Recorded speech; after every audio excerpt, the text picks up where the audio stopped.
Adel was on mute. Caught it early though, so it doesn't count as an incident. All right. What's up, everyone? Let me know you can hear me. Let me know you guys can hear me all right. Uh, as we get started here, I need to fix my background. Just give me a 5x5 out there in the chat. Just let me know everything's working properly. Let's do this guy today. Yeah, it looks good. All right. We good? Coming through cleanly, clearly. No double audio, no nonsense. Looking good. All right. What's up, everyone? Happy Wednesday. It is good to be back with you all for another broadcast. Jump into chat, say hello. Let's do some shout outs, and then we'll start the show in 3 minutes here. The top of the 4 o'clock hour. Silbor, Q-Boys, good to see you guys hanging out over in the mosh pit on um, on D Live, and we got a bunch of Daddy Dragons fam out in the chat on Rumble. I see Ray Edmonds, MGF12, Phil Reddy 17, Shuck Money in the house. What's up, Shuck? Deanne Eleanor on a trike. Bales, good to see you, Bales.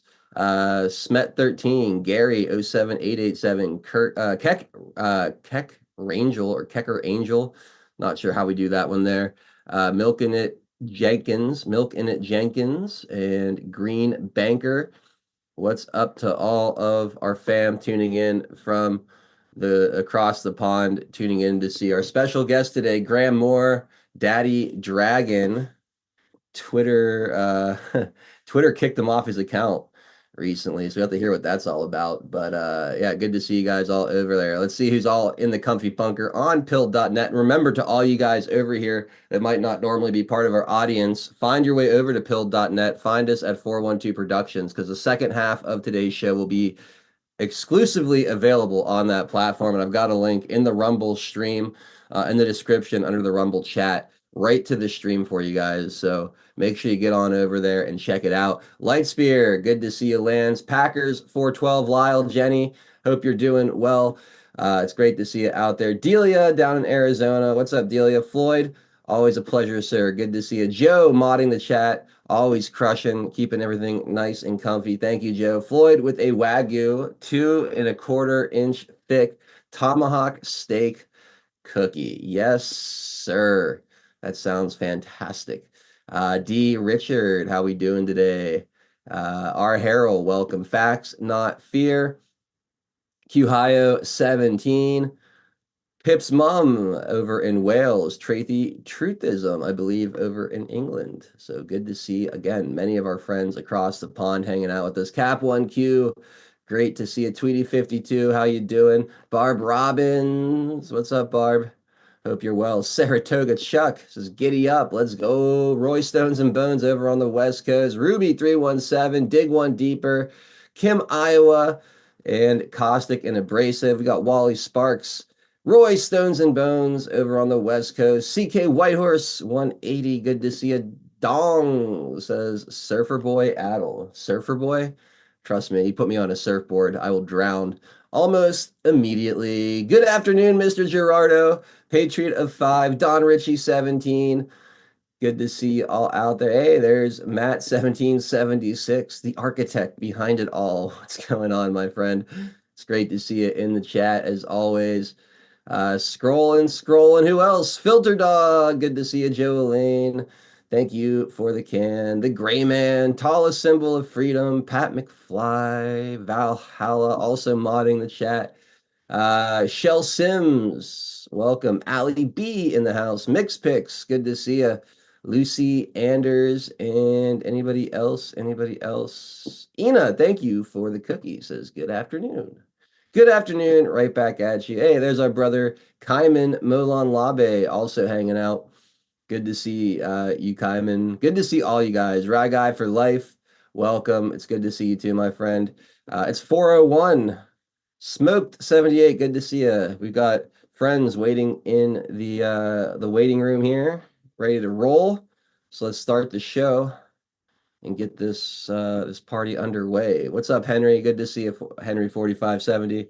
We'll be right back. Chops, ITMC. What's We going will on? make America strong again. We will make America wealthy again. We will make America proud again. We will make America safe again. And yes, together, we will make America great again.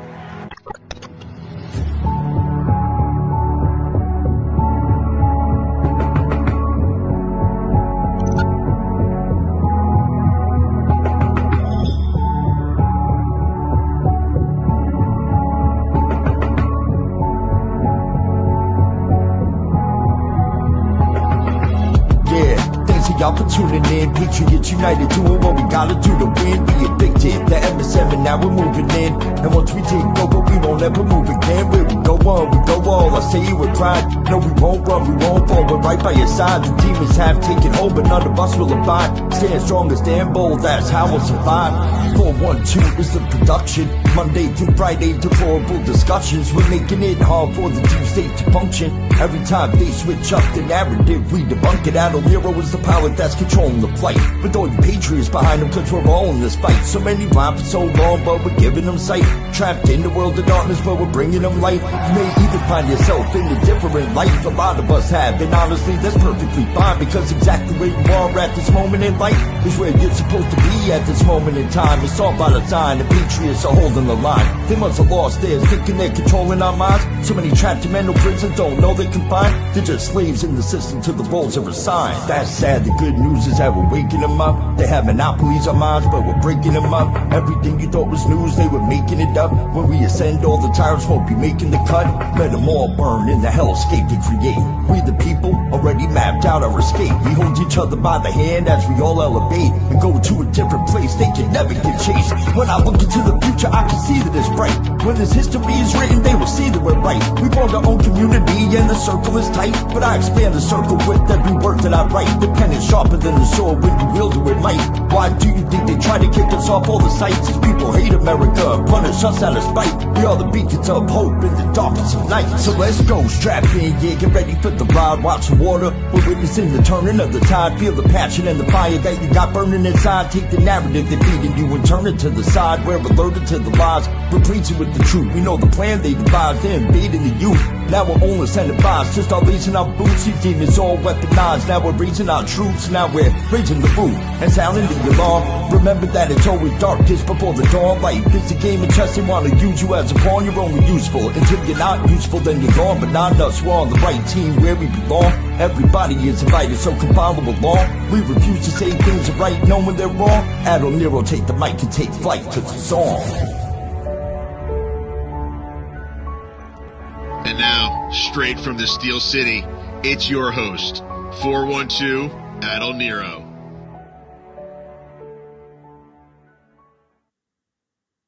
What's up, everybody? Happy Wednesday. It is awesome to be back with you guys for another installment of Deplorable Discussions. My name is Adult Nero. It is October 2nd, 2024, and we've got an amazing panel today because we've got an amazing guest, Mr. Graham Moore, aka Daddy Dragon, joining us from across the pond. Always love to see it. Plus our OG crew, Drunk Pinata and Tennessee Homesteader, all riding shotgun with us for the entirety of today's show. So very much looking forward to the conversation. Graham, how you been, man? I'm very, very well. Been very, very busy. Apart from doing some other things, I've been trying to lose some weight, which I've done successfully. And we are now proceeding with the case in Texas against King Charles III and 4 police constables who are crown servants. So we'll have a little chat about that. That should be quite interesting. Yes, sir. Yes, sir. So that's the case, the torture case, right? The 4 policemen that beat the guy up. Yeah. Yeah, we've been kind of following that through your visits here. So yeah, interested to hear any updates you have here once we get going. But great to be with you, Graham. Thanks for hanging out with us today, man. No worries. Yeah. Tennessee Homesteader, what's up, bud? Hey, how you doing? Great. How you doing, Graham? Aha, my man. Yeah, I'm just in honor of last night. I thought I'd put that out there.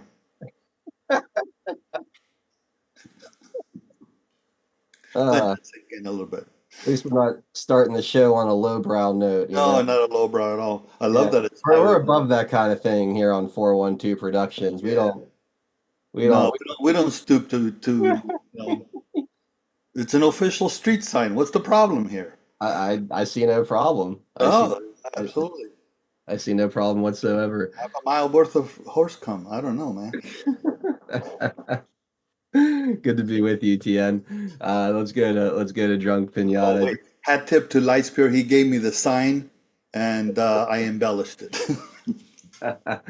Yeah, Lance is good for some funny stuff, that's for sure. So awesome. Glad you're here, Tien.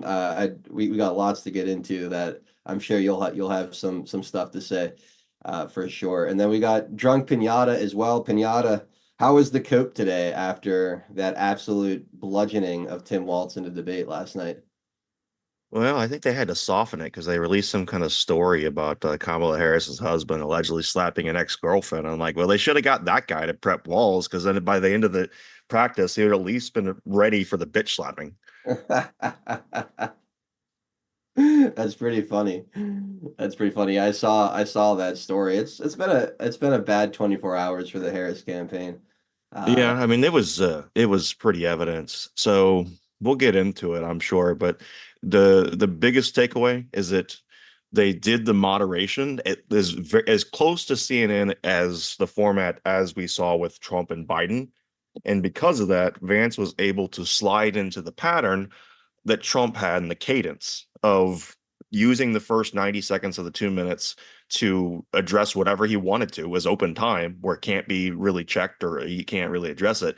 And then taking the last bit to answer the question that the moderators wanted and then sticking a jab, with and really taking home that it's the Kamala Harris administration, the Harris administration. And so because of that, and he out niced Tim Walz, Midwest niced him by like saying, well, that was a great point you made over there, and you know what? I think we can agree on this. It really, I think that they prepped him. They prepped Tim Walz for aggressive JD Vance, and that's not who they got. yeah. Yeah, the debate went I thought as well as it could have gone. If there's any question as to why it was JD Vance, why that Donald Trump, picked as his running mate to be on the ticket with him.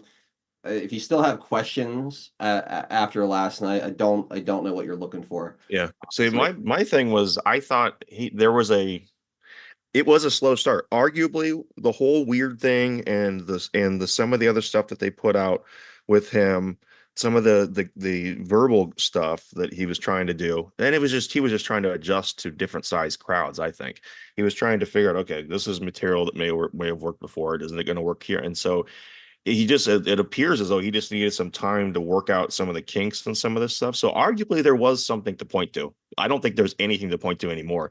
After he did those series of interviews, and I think there was a infographic or a meme or something going around about how many actual media appearances he did compared to Trump and compared to Walz and Harris, and it was a lot. And I think that experience really, really rounded out the edges and really, made him super sleek. I completely agree. I mean, I mean, coming from everyone an honest criticism, it was a stumble, a little bit of a stumble, just a slight one. for sure. And Yeah, I'm saying that from a very, very hypercritical because of how the left uses things, right? That's what I'm coming through that lens. sure. No, I got you. And yeah, I heard a lot of people use the word masterful in his performance last night. And honestly, I think that's a pretty good word that you could use. It was 3-on-1 again. The moderators were really bad. They were leading Waltz the entire time. Every question that they asked JD Vance was, how do you defend this versus Waltz, which was like, would you like to respond to that? Or they picked topics that typically Republicans don't do well on. They ignored a lot of important stuff. The moderation I thought was equally bad as ABC's. We'll get into that because there's a great clip where Vance just kind of bulldozes through it and really calls it out and makes a great point. Um, during it. But the moderation was insufferable. Those two women came off looking really, really, really terrible, in my opinion. I don't know if you thought the same there, Kenyatta, but um, it was again another attempt to give Harris and Waltz a leg up, or kind of give them a head start in the race, so to speak. But it failed miserably. I thought JD Vance handled that as good as you possibly can, as good as you possibly can. So, um, Yep, no complaints. yeah. All right. Let me take care of our sponsor, and then we'll jump in. We'll catch up with Daddy Dragon here early on, and see all the stuff he's been up to. And then we'll get into some post debate fallout, and I got a whole bunch of stuff that'll be fun to listen to and play and watch and whatnot. So, um, first. First is Earth Garden Botanicals, earthgardenbotanicals.com. And it's really our only sponsor today. And they got amazing products. They're up in Montana, run by our friend Jolene, who's an herbalist, a health coach, genius, badass, patriot, wonderful, wonderful person. She makes these products up there. They're all organically and locally sourced. The ingredients are anyway. And yeah, check them out. CBD oils, tinctures, best I've ever had. And they taste amazing. Flavors like orange ginger, bergamot, huckleberry, cinnamon bliss, cherry, peppermint, you name it, they got it. Something for everybody there. You got your CBD oil for pets and your arnica salve. It's a CBD cream with what's an arnica salve with CBD infused or without CBD, depending on your preference. But it's good for your sore joints and muscles.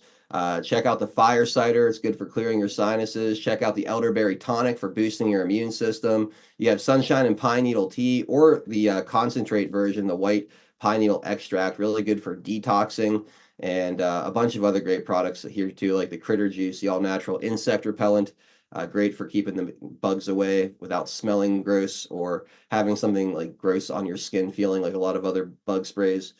You really can't go wrong. 10% off when you use promo code 412 at checkout.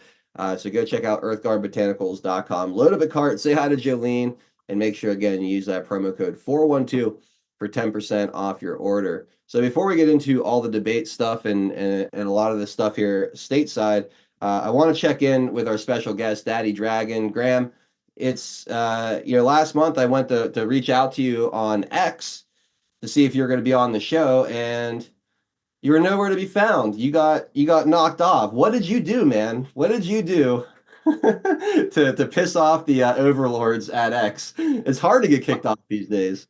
I promise you faithfully, the only thing I do is talk about the English Constitution, the English law, and our rights. And one of the things that people should be aware of is that Twitter and Twitter censorship was being run from London in the UK. I won't call it England because I believe that we are occupied by the British and the British system. So basically, they don't like me talking about the Constitution. More and more people are talking about the Constitution, talking about our inalienable rights. Where America got its rights from was the English, not the British. And I don't know. I'll be honest with you. They have never given me a reason. They've just said you are permanently disabled, banned, never allowed back on a platform. So they didn't So send you another account, which is English Exit. But also remember this. Wait, hold on one second, Graham. Did they not send you an email with a tweet that broke like the camel's back? Like they didn't give you an exact tweet that got you kicked off? Like normally they'll send you an email and say like this tweet violated community guidelines, and then no, so they just shut your account off with no specific explanation whatsoever. Absolutely correct. That's exactly Wow. what they did. Come on, it was Sausage Fingers King Chuck that you put that meme out there, and that's what got it. I don't know. I mean, it might have been a comment about Hills Up Harris. I don't know, but they certainly don't like me. And again, just to make sure, there was no warning. They didn't say why they'd taken the account down, why it had been banned. I did get an email to say that you're never allowed back on Twitter. I put an appeal in. They've never even responded to it. Not a dicky bird, nothing, zero. So, Wow. but you also have to remember that Facebook So you've got the main censorship of Twitter that is run from the London office. Um, for whatever reason, they've took the account down. On the other side of the fence, you've got Facebook, which have been banned for years. They also took my PayPal account. And all I talk about is the English Constitution. So part of what I want people to remember is that Facebook, not Twitter, but Facebook, is run by Sir Nick Clegg, who deals with the censorship. And he was the Deputy Prime Minister, the British Deputy Prime Minister. He currently lives in the United States of America. So when people start to understand the censorship, they must understand that it emanates from the British, and the British are really the cause of everything that is going on in the world today, every single flashpoint. Wow. Well, you must have really, really pissed them off, Graham, because um, you've been.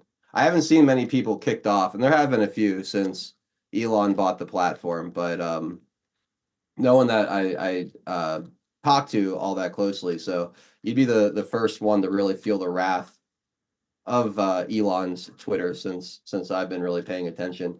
May I ask a question for clarity? Sure. When you say that the censorship is run out of UK, the British, are you referring to all the world, or just the people speaking about England or English or British, basically? So there is a whole sense. If you go back and look at Twitter, and you look at what they was doing when President Trump was President Trump, that it was orchestrated from London, right? That's already been confirmed that it was orchestrated from London. So a lot of the censorship that we're seeing now, and I don't know why. I mean, I'll give you an example. Tommy Robinson put a tweet out. He's now got 1 million followers. Just to warn everyone, there's two people that are not 100%. They are leading you. They are the enemy. And one of them is Tommy Robinson, and the other one's Nigel Farage, who everyone should be aware in America. We call Nigel Farage Benedict Arnold. All of these people are coming together, and you're seeing it on social media.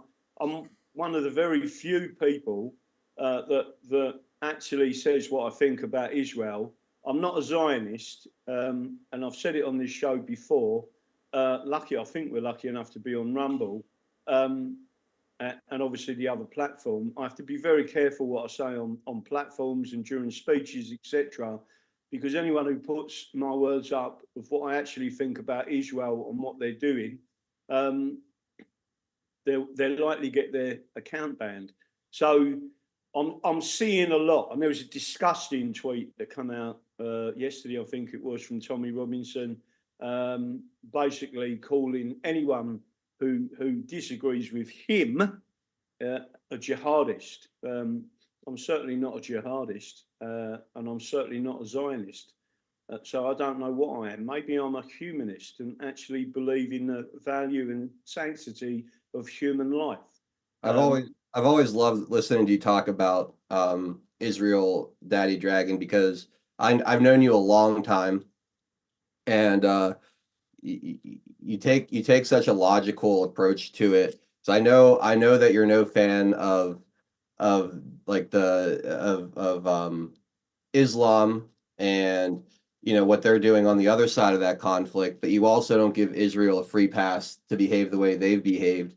Going back to the PSV days, I remember having, not personally, but listening to you have heated discussions over these different topics, and I thought you've always done a very good job calling out the bullshit on both sides of that conflict, very, very articulately, and like from a very well-informed, passionate place. So you're welcome on this platform, on my channel, to say whatever you want. If I get kicked off of some of these other platforms for it, so be it, because I feel like it's an important discussion to have. And I'm not afraid of censorship, because we've got a great platform here in pill.net that'll never kick us off for any conversation. So say whatever you want about, those kind of things while you're here. All that discussion's welcome. No, that's it. That's all literally fantastic. So, I mean, again, everyone's seeing what's going on in the world at the moment. Some of the things that I've seen, and I'm giving my opinion, and the opinion of many of the people that watch the Rumble channel, the full English show. But and not everyone agrees with me, and I haven't got a problem with that. A lot of people are still choking on what I describe as, really, really large scale military grade propaganda. But just to make sure everyone's aware, I mean, when you start interfering with electronic devices and you program them to explode into someone's eyes, which is what happened when they sent them devices into Lebanon, and over 3,000 people were injured, and mainly eyesight injuries, not knowing whether they're children, whether they're the elderly, whether it's someone just with curiosity picking it up because daddy's pager's just gone off, or daddy's mobile phone has just gone off, and it injures a child. That is called terrorism. But there is no other word for it. It is indiscriminate. It targets civilians as well as what they describe as enemy combatants.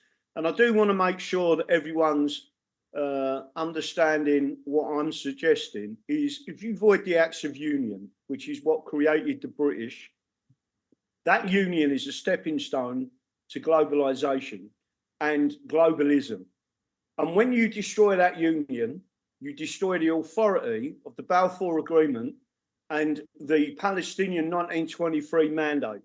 That means it can get kicked back straight away to the United Nations or anyone else who wants to deal with it. And I know some Americans don't like me talking about the federal government in the way that I do, but the union and the federalisation and the centralisation of power in 1860 was a direct consequence of British manipulation of the United Independent States of America.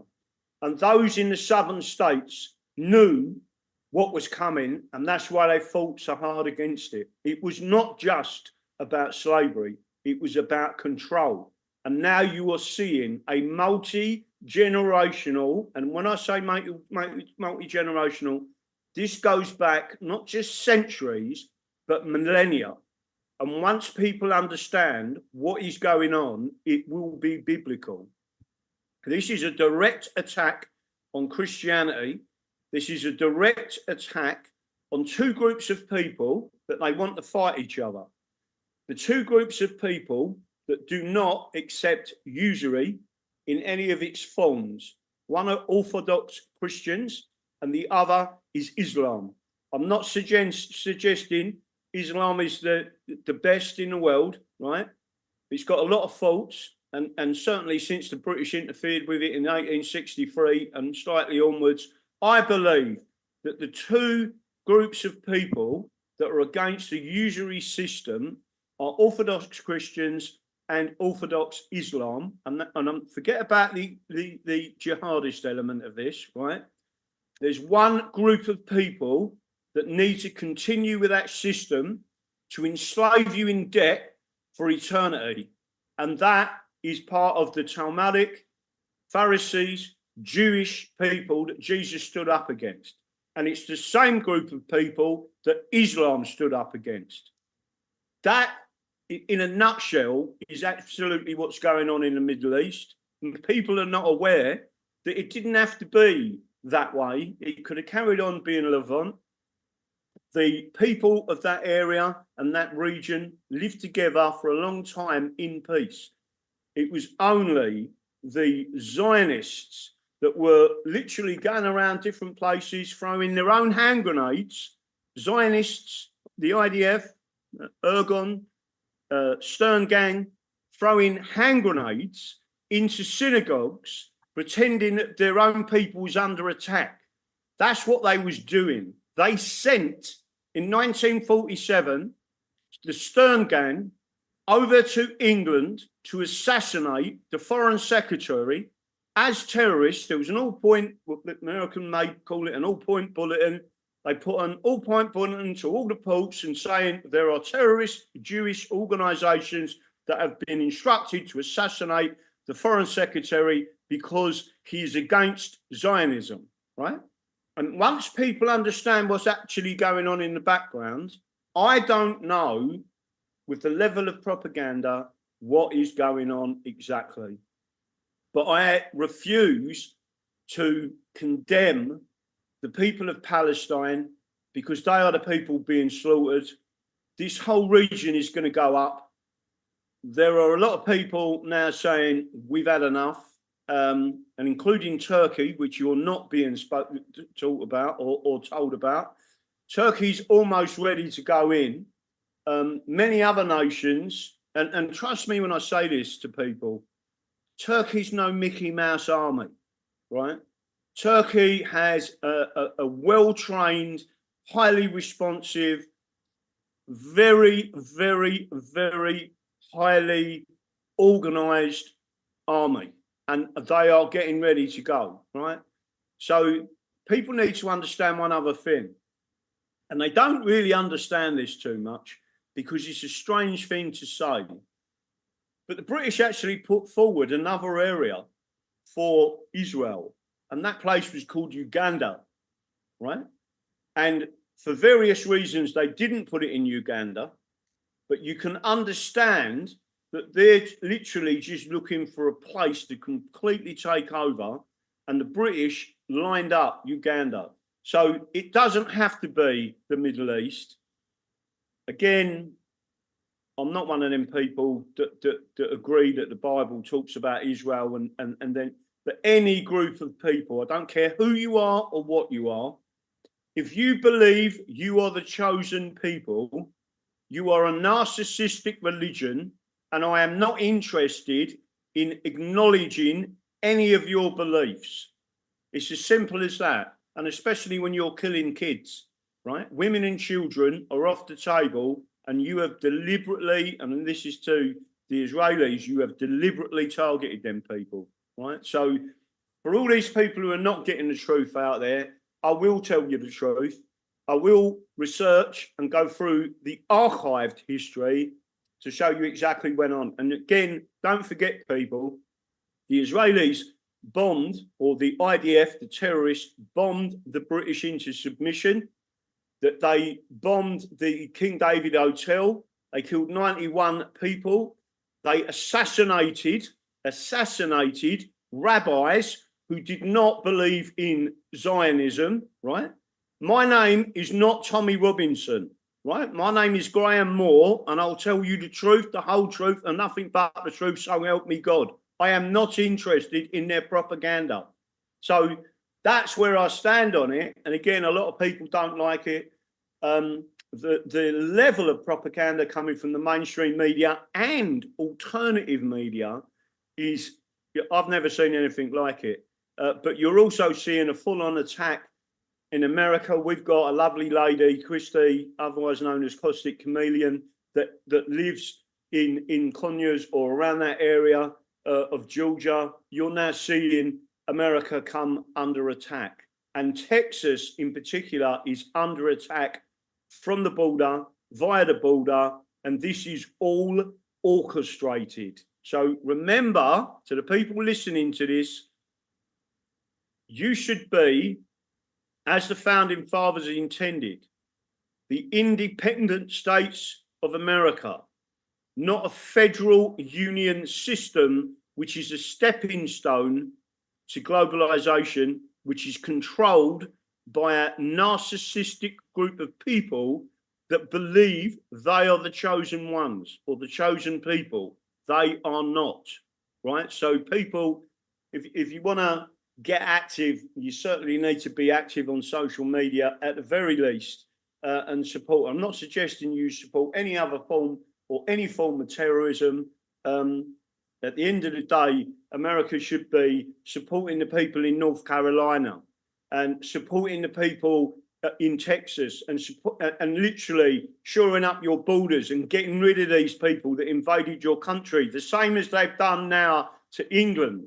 They are purposely destroying England because of the common law of England, which is the ultimate social justice system. There is only one system that stops these people, and that is the common law jurisdiction, of which America, the United States of America, is a common law jurisdiction. Yeah, that was so beautifully said, and I completely agree with almost every word of everything you just said there. That was awesome. So you bring up Texas, and I know that you have this court case, moving forward in Texas, about. So if I got the background correct, and you could fill in the gaps here, but there was a English man in England that was beaten to all hell, defenseless and beaten to all hell on the ground by four police officers. There was a court case in England where a jury unanimously said that no, this man needs to go free. And I'm paraphrasing here because this is torture. What they did to him was torture. And now what you're doing, which this part's really interesting, is you're basically trying to criminally prosecute these officers through an American court in Texas, um, because there's really no justice to be had for these officers on your side of the pond. The system has been completely captured by the British, to where you're not gonna get them to hold this person accountable. So you have found, and the people you're working with have found a creative way to bring this case into the jurisdiction of a Texas court, and that's all moving forward now. Did I get that pretty much correct? You've got that correct. So one of the things that it was an actual a lockdown anti-coercion against the jabs protest, and Charlie Staples was on his way to meet us at Trafalgar Square. He was intercepted, beaten by four police officers. They also had him in what's known as the prone position, handcuffed with his hands behind his back, where they was using what's known as pain restraint techniques, which obviously was agony. But they also blocked his airwaves, and one of the police officers, a police sergeant, whilst he was handcuffed and in the prone position, smashed his head on the floor 4 times. The police officer then charged Charlie with assaulting an emergency worker. And then they changed it. He said he bit him. Then they changed it and said it was an attempted assault. It went in front of a jury in the Crown Court. There was another charge, which was being at a protest with more than 6 people or whatever. That was all put to bed on a constitutional defence and argument where the judge said no case to answer. And then the second element was the case went before a jury where he represented himself.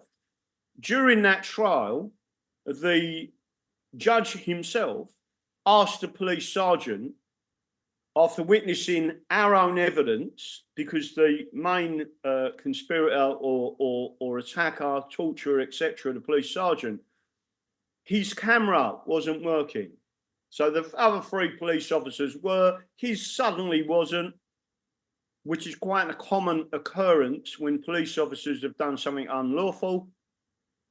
What happened was the judge in front of the jury said, "May I ask you a question, officer?" So he said, "Yes." And he said, "Why did you smash his head on the floor 4 times?" And the officer said, "It was for his own safety, Your Honour." Right? The judge wasn't very happy with that comment. The jury laughed. They heard the evidence of the 4 police officers. They witnessed their own camera evidence, and they witnessed the 3 other police officers' camera evidence, and they found him unanimously not guilty after the judge, in his directions to the jury, said that this level of violence used against the individual, the defendant, it is for you to decide whether you believe that is torture, because torture is unlawful coercion and unlawful violence. If you believe, as the members of the jury, that this was unlawful violence, then in effect it is torture. So the jury come back with unanimous not guilty. And Charlie Staples walked out of the court a free man. He was looking at anywhere up to 2 years. And anyone who's been following what's happening in England just recently, you're seeing that they're putting people in prison for 3 years, 6 months for a tweet, let alone standing there and passively trying to get from A to B, which is a petition, which is completely lawful on our Bill of Rights and many other sections. To get to the next point of this, we then proceeded, and the first people to ever do it, the British ratified, so let me explain this to the audience. The British ratified something called the United Nations Convention Against Torture. Not only did they ratify it, that means that they agree to something else, which everyone signed up to, even Russia, believe it or not, right? And that is universal jurisdiction. It is acknowledged that the state will not prosecute the state, right? So you have to get it out of the state that it's in and put it in another place. Now, in order for that to be heard, and it has been done previously, in the United States of America, they've stated, and the Supreme Court has stated, it's got to be a direct link. In particular, Texas has a direct link to England.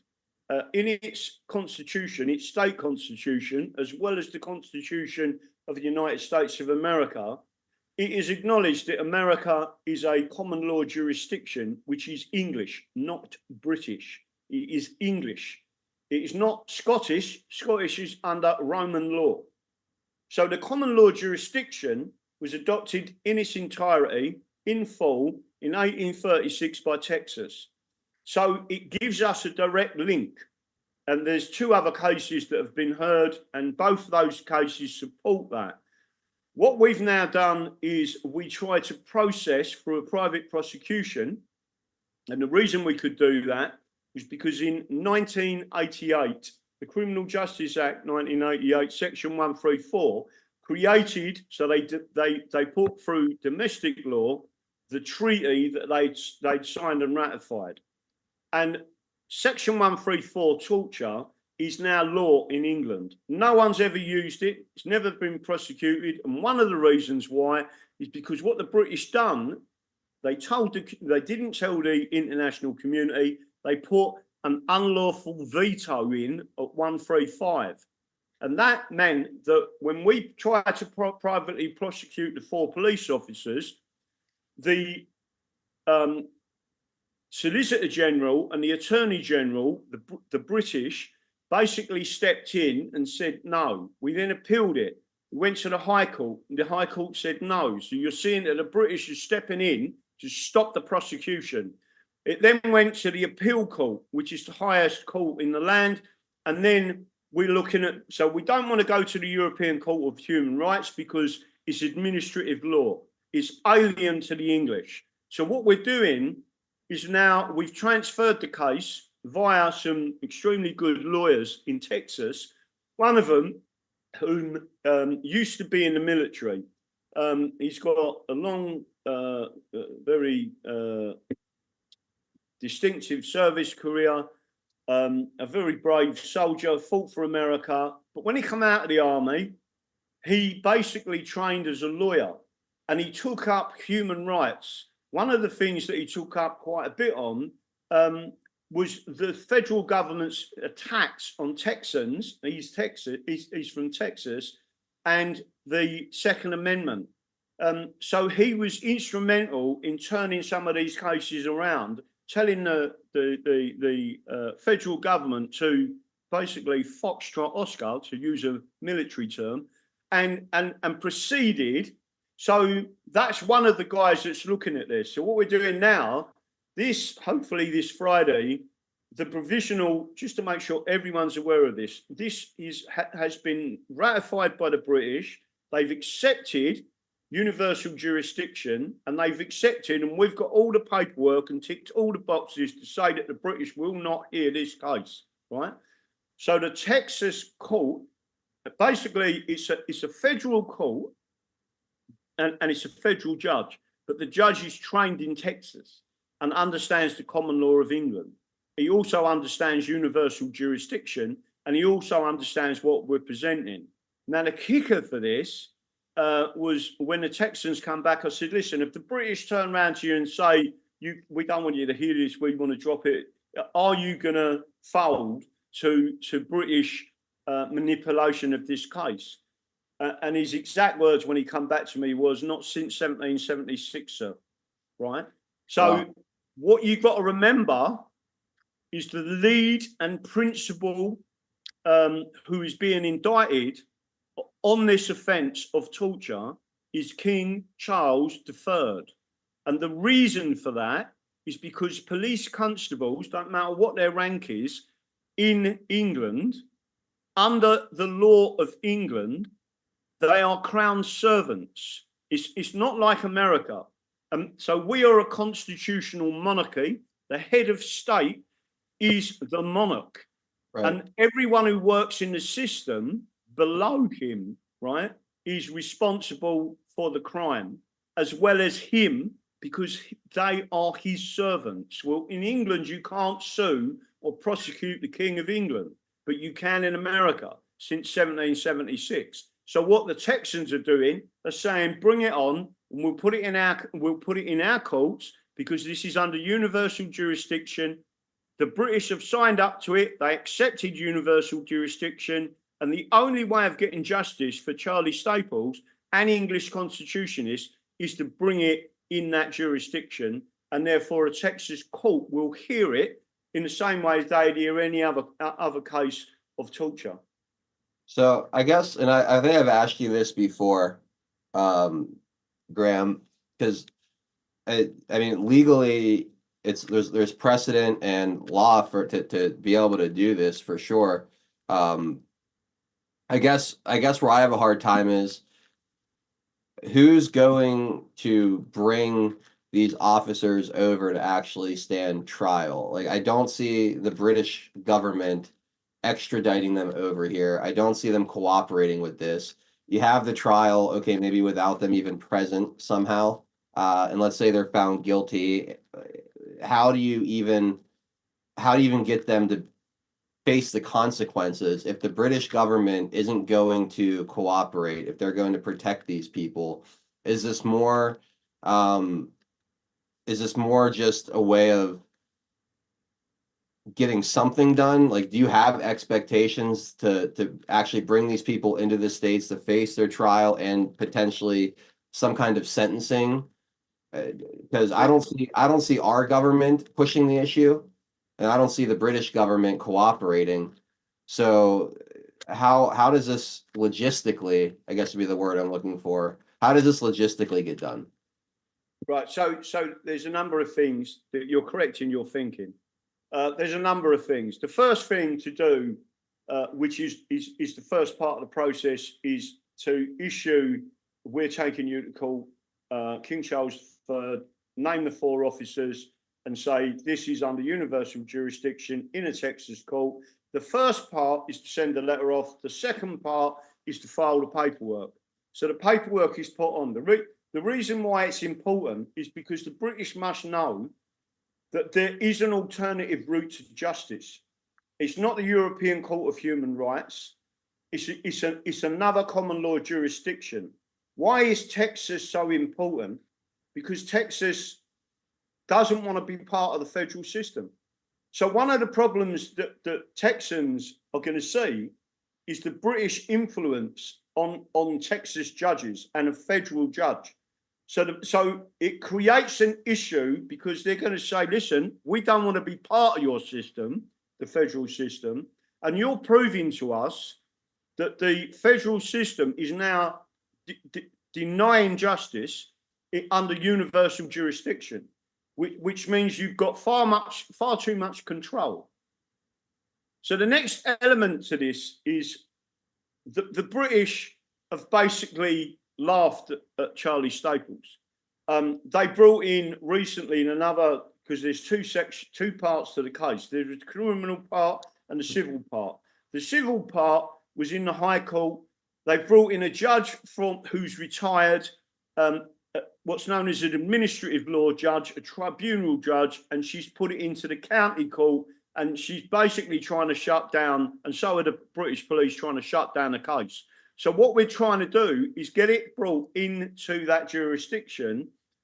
The answer to your question, really and truthfully, is the process of indictment, the process of the paperwork going in, which is all a prerequisite to any extradition or any discovery. All of that happens at a later stage.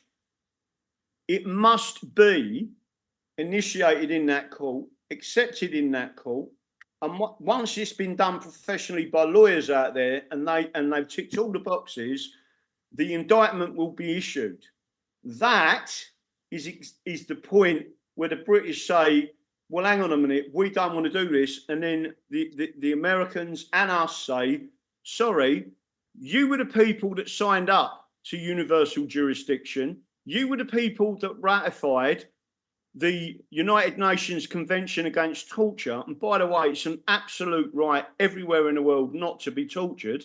And secondly, you were the people that introduced this domestically in your own laws. And then you lied to the international community by putting a veto in. So we need to get it to that stage first. Once it's at that stage, then the British, by the way, once this has been issued as an indictment in the Texas courts, they can't ignore it. They can't try and get out of it. What they will do is try and settle. So we've already had a discussion. This isn't about money, by the way. This is about showing people there is a pathway to justice, and that you should not be tortured in your own nation by state officials. That is crown servants, and they cannot do what they are doing. That's what the case is really pushing forward. And again, if it gets to the point where they want to plead not guilty, then they're the ones who are going to have to go out. Don't forget, it's already been stated in this country that they are personally liable for their actions. That's already been stated by the High Court. So what we're doing is literally showing people that when these people do as they please, when they beat you, there's a case at the moment that should be charged as torture. It just happens. It just make sure that people in America understand what I'm saying. Last year alone, in England and Wales, so not Scotland, not Northern Ireland, in England and Wales, 23 people lost their lives at the hands of the British police. 19 were white working class, 3 were black, 1 was Asian, and 1 was mixed race. Who is the biggest group of people being slaughtered on the streets of England and Wales? White working class. No one says a word, right? The point being, since 1990, 1,888 people have lost their lives at the hands of the police, and no one says a word. And don't forget, people, we're a disarmed nation. These people have got firearms, they've got gas, they've got batons. Look at the recent case. There's 2. There's one in the court today, which is a black guy in Streatham, was shot in the head, didn't have a gun, didn't have anything in his car. The copper shot him in the head. The police constable shot him in the head. Firearms officer. He's now, the first time ever, been charged with murder, right? He should have been charged with torture. Criminal Justice Act 1988, Section 134. Let me just make sure I'm clear on this, right? 2 police officers in Sussex, in England, beat with batons, gassed, and then tasered a 93-year-old man in a wheelchair with 1 leg, right? He died 3 weeks later from his injuries. And all they've been charged with is actual bodily harm. That's it. By anyone's definition, that is torture. A 93-year-old man in a wheelchair, in a care home, right? With dementia, with 1 leg, right? Yeah. What's he going to do to 2 young, fit police officers? And the only people covering that case with any element of integrity was us, was this group of people. We went to the court, and when you got into the court, what happened? none of the police officers' names was up on the board. Like, it would have been with me and you. It would have been up on the board for everyone to see. You would have took a camera shot of the names being up there. They kept it out. We went and spoke to the prosecution. They wouldn't even tell us what court they was in, right? So what we're saying is, it is quite evident that people are being slaughtered. These people are narcissistic. These people are psychopaths. They put uniforms on and they're killing people. And what we've got to do is show the world that it's happening. It's real. And the only way to do that is to take it into another jurisdiction. No, it makes perfect sense. Daddy Dragon. Look, we got like 3 more minutes until we go to our break. Do you have anything else you want to update us on in that time before we jump over and go exclusively to Pilled?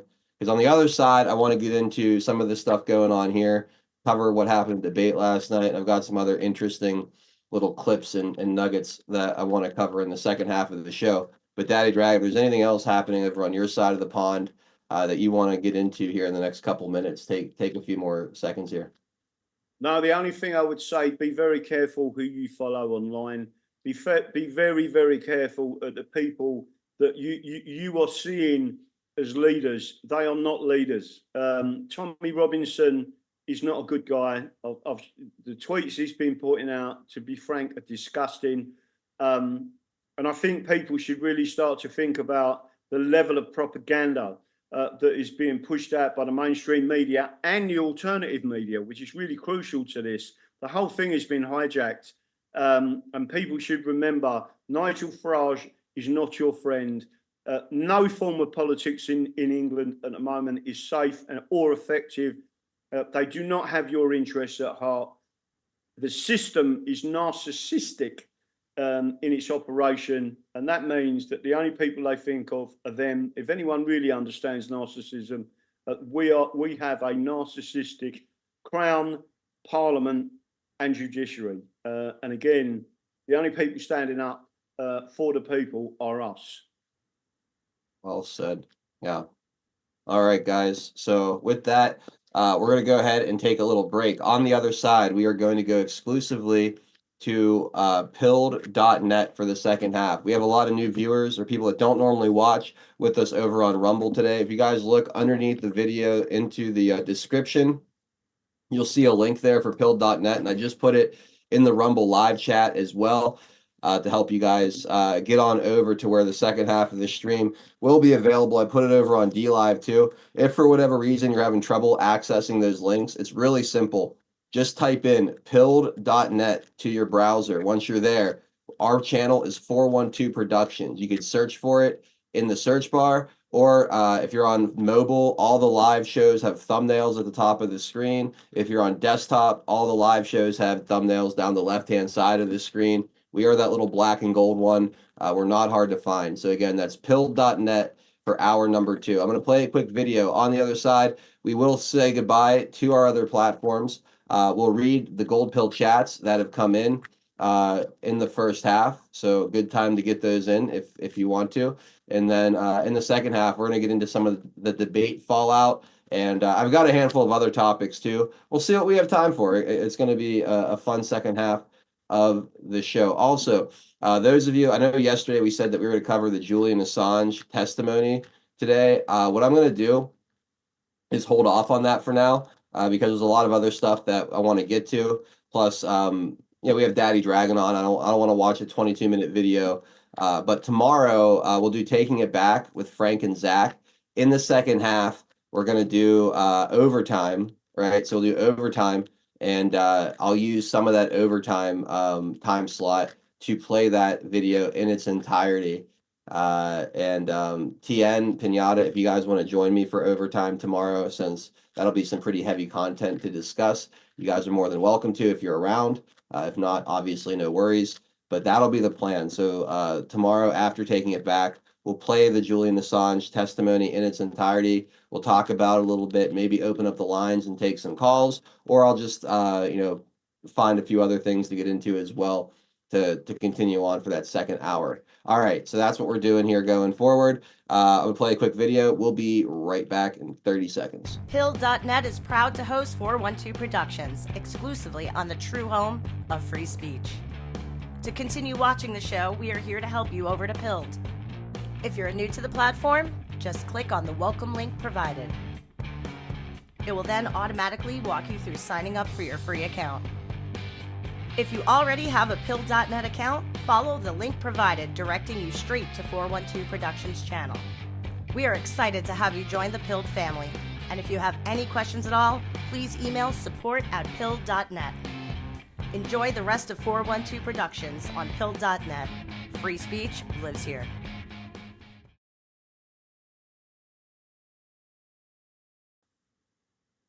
All right, guys, and welcome back. Big thank you to everybody out there who has made their way over from the other platforms. We always appreciate when you guys do that. Those of you who will not be joining us in hour number 2, no hard feelings. Like I said, I'll be back tomorrow at 4 p.m. Eastern time. I'll be welcoming Frankie Val, the Quite Frankly Show, and Zach Payne of Red Pill 78 for Taking It Back. And again, we'll do overtime also tomorrow. We'll watch that Julian Assange testimony and get into some other things as well. So one last chance to pop on over to pill.net for the 5 o'clock hour. Otherwise, guys, have a wonderful rest of your Wednesday, and we'll catch you guys on the next one.